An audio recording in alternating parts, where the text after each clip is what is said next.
এ গল্প গুপ্তচর থেকে রীতিমতো রাষ্ট্রনায়ক বনে যাওয়া এক দুর্ধর্ষ ব্যক্তির।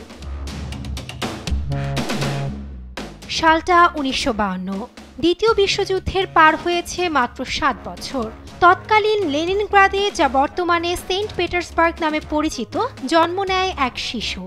নাম রাখা হয় পুতিন। সাধারণ পরিবারটির এক জনাকীর্ণ ফ্ল্যাটে ইঁদুর তেলাপোকার সাথে বেড়ে ওঠে শিশুটি। তবে বড় হয়ে অন্তর্মুখী চরিত্রের অধিকারী এই শিশুটিই বনে গেল বিশ্বের অন্যতম পরাক্রমশালী দেশ রাশিয়ার প্রেসিডেন্ট। ক্ষমতার মসনদে আসীন হবার আগে পুতিন ছিলেন সাবেক সোভিয়েত ইউনিয়নের রাষ্ট্রীয় গোয়েন্দা সংস্থা কেজিবির শীর্ষ কর্মকর্তা।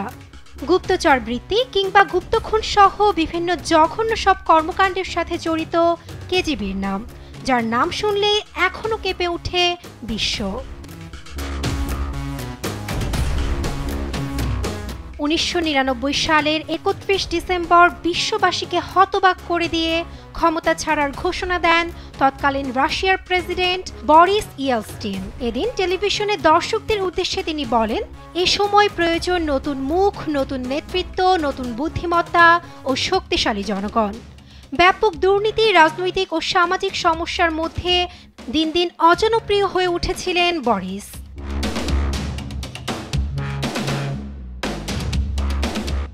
এদিন মধ্যরাতেই ভারপ্রাপ্ত প্রেসিডেন্ট হিসেবে জনগণের উদ্দেশ্যে প্রথম ভাষণ দেন ভ্লাদিমির পুতিন। জানান, ক্ষমতায় কোনো শূন্যস্থান থাকবে না। যে পুতিনের চোখ রাঙানিতে তটস্থ পরাক্রমশালী যুক্তরাষ্ট্র থেকে পশ্চিমা দেশগুলো, সেই পুতিন প্রথম হুমকি ছুড়েছিলেন নিজ দেশের উদ্দেশ্যে। টেলিভিশনের সামনে বলেছিলেন, রাশিয়ার সংবিধান ও আইন বিরুদ্ধ যে কোনো কর্মকাণ্ড কঠোরভাবে দমন করা হবে। সেই থেকে শুরু নিজেদের সার্বভৌমত্বের প্রয়োজনে যুক্তরাষ্ট্র, ইউক্রেন, এমনকি ইউরোপের বিভিন্ন দেশকে হুমকি দিতে পিছপা হয়নি এ নেতা। ভারপ্রাপ্ত প্রেসিডেন্ট হিসেবে ক্ষমতা গ্রহণের পর চেচনিয়া যুদ্ধে কঠোর অবস্থানের কারণে জনপ্রিয় হতে থাকেন পুতিন। এরপর ২০০০ সালের মার্চে রাশিয়ার জাতীয় নির্বাচনের প্রথম ধাপে ৫৩% ভোট পেয়ে দেশটির নির্বাচিত প্রেসিডেন্ট হন এ নেতা। সে সময় সবকিছুর ঊর্ধ্বে অর্থনৈতিক স্থিতিশীলতা চেয়েছিল রাশিয়ার জনগণ। আর ভোটারদের কাছে পুতিনের প্রধান বার্তাই ছিল রাশিয়াকে আবারও শক্তিশালী করার।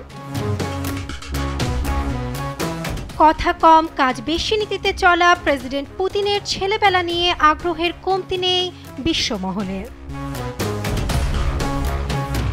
বিবিসির ইতিহাস বিষয়ক আয়োজন ইন হিস্ট্রি এ নেতার শিশুকাল থেকে শুরু করে ২৫ বছর ক্ষমতায় আঁকড়ে থাকার পেছনের পথ খতিয়ে দেখেছে।